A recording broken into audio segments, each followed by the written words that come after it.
Welcome back. ज़्यादा अंडे खाने से हमें कौन सी बीमारी होने के चांसेस बढ़ जाते हैं और हमें डेली बेसिस पे कितने अंडे खाने चाहिए, ये भी हम आगे चल के वीडियो में आपसे डिस्कस करेंगे। इसके लिए आप मेरी वीडियो एंड तक देखें, आपको फ़ायदा होगा। अंडे खाने के बहुत सारे फ़वाइद होते हैं, उसके लिए मैं पहले भी वीडियोस बना चुका हूं, लेकिन आज हम इस वीडियो में देखेंगे कि अगर आपने ज़्यादा अंडे खा लिए हैं तो आपको क्या हो सकता है। उसके लिए जो है हाई कोलेस्ट्रॉल की मिकदार होती है एक अंडे में। अगर आप ज़्यादा अंडे कंज्यूम करते हैं तो आप में कोलेस्ट्रॉल बढ़ने के चांसेस होते हैं, जिससे आपको दिल के अमराज के चांसेस बढ़ जाते हैं। ज़्यादा अंडे खाने से कार्डियोवास्कुलर डिजीज़ होने के चांसेस हो सकते हैं, जिसमें हार्ट अटैक होने के चांसेस बढ़ सकते हैं या स्ट्रोक होने के चांसेस भी। अगर आप अंडे का डेली बेसिस पे ज़्यादा इस्तेमाल करेंगे तो उसके नुकसान मुरतब हो सकते हैं।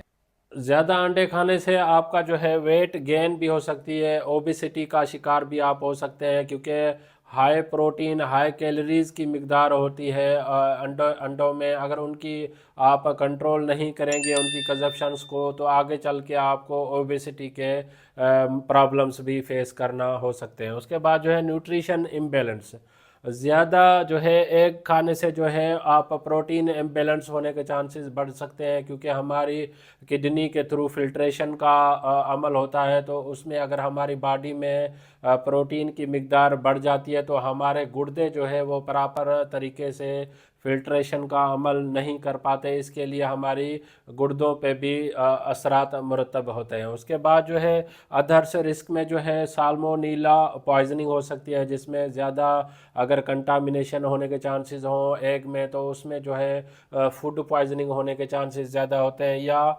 विटामिन और मिनरल्स की जो है इम्बेलेंस होने के चांसेस भी ज़्यादा एग कंज्यूम करने से हो सकते हैं।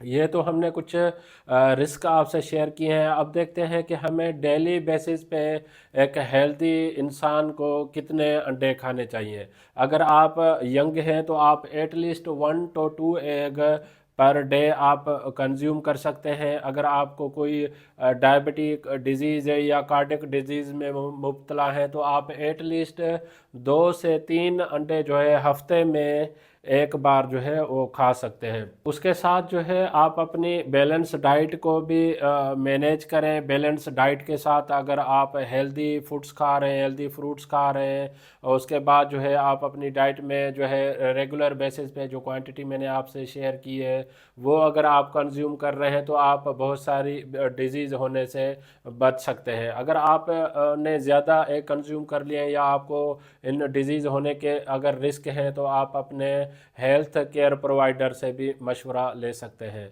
इस टॉपिक से रिलेटेड अगर आपको कोई भी क्वेश्चन है तो आप मुझे कमेंट कर सकते हैं, मैं आपके कमेंट का जवाब दूंगा। अगर आपको मेरी वीडियो पसंद आई है तो आप इसको लाइक करें, सब्सक्राइब करें, दूसरों तक ज़रूर शेयर करें ताकि ये मालूमात सब तक पहुंच सके। Thank you for watching daily drug info.